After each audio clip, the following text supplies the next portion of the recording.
ಹೇಳ್ಬಿಡಿ.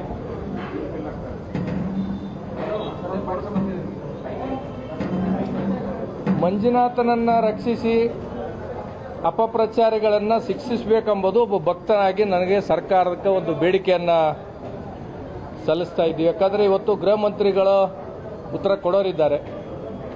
ಮಂಜುನಾಥನ ರಕ್ಷಿಸ್ತಕ್ಕಂಥ ಕೆಲಸ ಸರ್ಕಾರ ಮಾಡದೇ ಇದ್ರೆ ಯಾರು ಪಿತೂರಿಗೆ ಮಾಡ್ತಾ ಇದ್ದಾರೆ, ಪಿತೂರಿಯ ಪಿತಾಮಹಗಳಿಗೆ ಶಿಕ್ಷೆ ಆಗಬೇಕು. ಇಲ್ಲದೆ ಹೋದರೆ ಮಂಜುನಾಥನ ಸರ್ಕಾರಕ್ಕೆ ಶಿಕ್ಷೆ ಕೊಡ್ತಕ್ಕಂಥ ದಿನ ಬಹಳ ದೂರ ಇಲ್ಲ.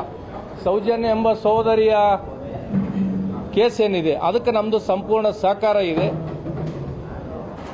ಮಂಜುನಾಥನ ಬಗ್ಗೆ ಅಪಪ್ರಚಾರ ಮಾಡ್ತಕ್ಕಂಥವ್ರ ಬಗ್ಗೆ ಸರ್ಕಾರ ಸಮರ್ಪಕವಾಗಿ ಉತ್ತರ ಕೊಡುತ್ತೆ ಎಂಬ ಒಂದು ವಿಶ್ವಾಸದಲ್ಲಿ ಅವತ್ತು ಬಂದಿದ್ದೀವಿ. ನೋಡೋಣ.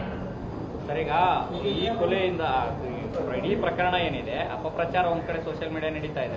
DCM DK ಶಿವಕುಮಾರ್ ಹೇಳಿದ್ದಾರೆ, ದೊಡ್ಡ ಷಡ್ಯಂತ್ರ ನಡೀತಾ ಇದೆ. ಮತ್ತೆ ಈ ಕುಮ್ಮಕ್ಕು ಕೊಡ್ತಾರಂತ ವ್ಯಕ್ತಿ CMA ಕೊಲೆಗಾರ ಅನ್ನೋಂಥ ರೀತಿಯಲ್ಲಿ ಹೇಳಿಕೆ ಕೊಡ್ತಾರೆ ಅನ್ನೋಂಥ ಮಾತನ್ನ ಹೇಳಿದ್ದಾರೆ. ಸರ್ಕಾರದ ಭಾಗ, ಉಪಮುಖ್ಯಮಂತ್ರಿಗಳು ಸರ್ಕಾರದ ಭಾಗ. ಮತ್ತಿನ್ನು ಅವರೇ ಹೇಳಿದ ಮೇಲೆ ಇದಕ್ಕೆ ಉತ್ತರ ನೀವು ವಿರೋಧ ಪಕ್ಷದವರು ನಮ್ಮ ಮೇಲೆ ಯಾಕೆ ಅಂತ ಬಂದ್ರೆ ನೀವು ಅಪಪ್ರಚಾರ ಮಾಡ್ತೀರಿ? ಷಡ್ಯಂತ್ರ ಅಂತ ತಿಳ್ಕೊಂಡು ಉಪಮುಖ್ಯಮಂತ್ರಿಗಳು ಹೇಳಿದ ಮೇಲೆ ಆ ಷಡ್ಯಂತ್ರ ಯಾರು ಮಾಡ್ತಾ ಇದ್ದಾರೆ, ಪಿತೂರಿಯ ಪಿತಾಮಹಗಳು ಯಾರಿದ್ದಾರೆ ಅವರಿಗೆ ಶಿಕ್ಷೆ ಆಗಬೇಕೆಂಬುದು ನಾನು ಭಕ್ತನಾಗಿ ಆಗ್ರಹಪಡಿಸ್ತೇನೆ.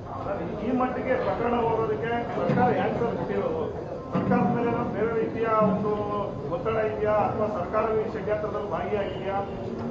ಸರ್ಕಾರ ಯಾವಾಗಲೂ ಎಂತಂದ್ರೆ ಈಗ ಬಂದಿರತಕ್ಕಂಥ ಸರ್ಕಾರ ತೊಟ್ಟಲು ಎಂತಂದ್ರೆ ತೊಟ್ಟಲಾಗಿರ್ತಕ್ಕಂಥ ಮಗುವಿನ ಚೂಡ್ತಕ್ಕಂಥ ಕೆಲಸನೂ ಅವರೇ ಮಾಡ್ತಾರ, ತೂಗ್ತಕ್ಕಂಥ ಕೆಲಸನೂ ಅವರೇ ಮಾಡ್ತಾರೆ. ಇದು ಆರಂಭದಿಂದ ಆಗಿದೆ.